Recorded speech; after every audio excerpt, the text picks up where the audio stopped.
This is Optimal Finance Daily, episode 695, 4 Financial Myths That Can Actually Help You, by Erik Carter with financialfinesse.com.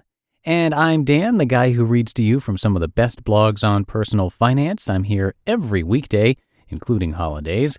And we're only a few days away now from the end of the month, which means we're giving away yet another book to someone random on our mailing list, and that's happening very soon. So if you want to be in that raffle, you just need to be on our weekly newsletter email list over at oldpodcast.com. That's oldpodcast.com. You'll also get some free spreadsheets to help you optimize your life if you join.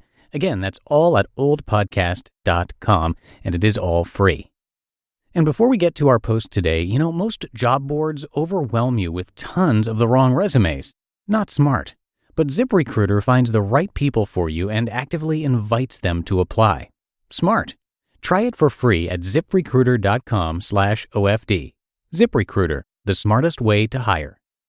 Now let's get right to our post as we optimize your life. 4 Financial Myths That Can Actually Help You, by Erik Carter with financialfinesse.com. I recently read this blog post on Forbes called 4 Financial Myths That Can Hurt You. Sounds interesting, doesn't it? Who doesn't want to bust some myths that could be hurting you financially? The problem is that in trying to dispel these myths, the author perpetuates some of his own. Let's take a look at each myth. Myth number 1. You should string out your mortgage to maximize the interest deduction. The author has a point here. You don't want to let the tax tail wag the dog. Taken to its extreme, the most effective way to minimize taxes would be to not have any income at all. He's right that prepaying the mortgage would save you more in interest than you would lose in tax deductions. Also keep in mind that itemized deductions like mortgage interest only reduce your taxes to the extent that they exceed your standard deduction. But there are other factors to consider. If you don't have an emergency fund, that should take priority. Otherwise, you might not be able to make even your regular mortgage payment if you lose your job. You should also pay off higher interest debt like credit cards first. The author also leaves out the opportunity cost of what you could do with that money instead. For example, let's say that your mortgage rate is 4% and you're in the 25% tax bracket. After taxes, that mortgage interest might be costing you 3%. Unless you're keeping almost all your money in cash or bonds, there's a pretty good chance you could earn more in the long run by investing extra money than you would save in interest by prepaying your mortgage. This is especially true if you haven't maxed out tax-advantaged accounts like a 401k or IRA. That's why there's even a case for never paying your mortgage off at all.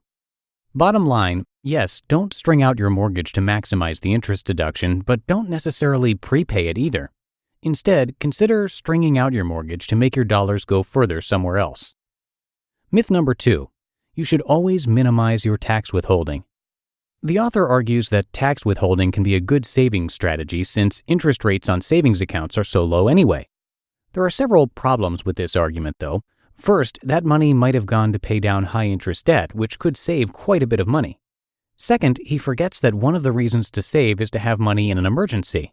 Well, it's kind of hard to do that when the IRS has your emergency money and won't give it back to you until after you file your taxes next year.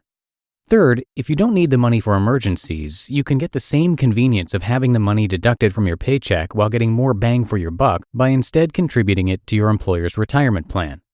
Once you get your refund, it will be too late to do that, and you would miss all the extra earnings your money could have earned throughout the year.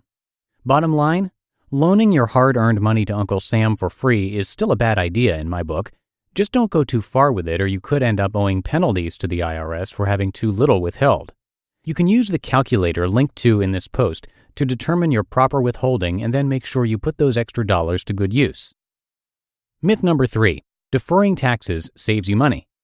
The author claims that deferring taxes in a retirement account all evens out in the end after you pay taxes on the withdrawal unless your tax rate changes.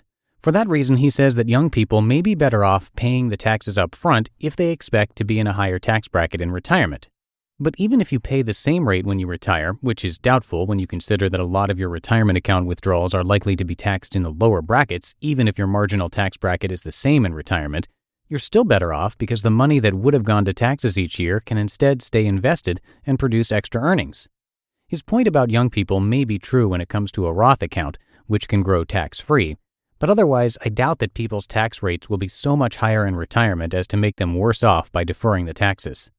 Bottom line, unless you're temporarily in a very low tax bracket, you're almost certainly better off deferring taxes whenever possible. The exception is if you have a Roth option.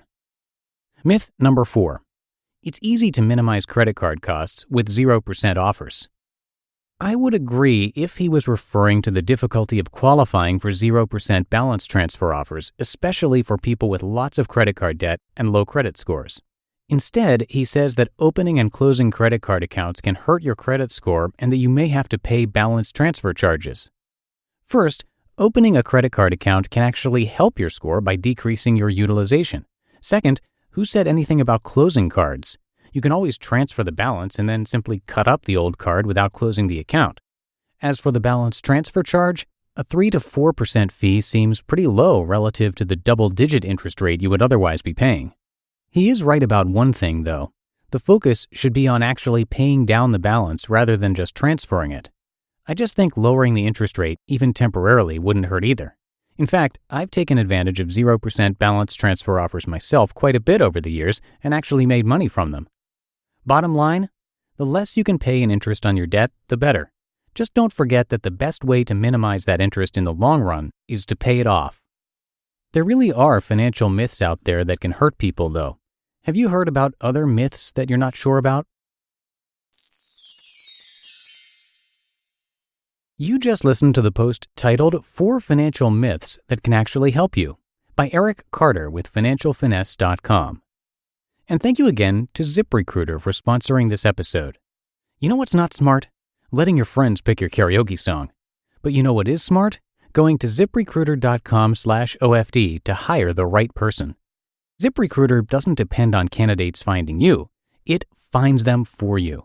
Its powerful matching technology scans thousands of resumes, identifies people with the right skills, education, and experience for your job, and actively invites them to apply, so you get qualified candidates fast.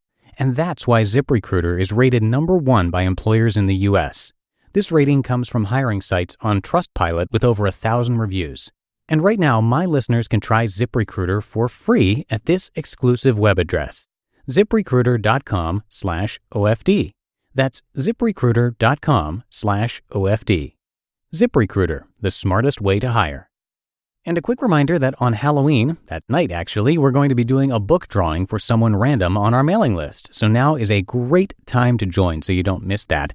You'll also get a weekly newsletter from us, which contains quotes, life tips, free PDFs, and much more. And you'll get some spreadsheets that we made just for you to help you optimize your life. And to get all of it for free, and to be in the raffle in just a few days, come by oldpodcast.com and join the weekly newsletter. Again, that's oldpodcast.com. And that's going to wrap it up for another week of Optimal Finance Daily. Have yourself a terrific weekend, and I'm going to see you right back here on Monday, where your optimal life awaits.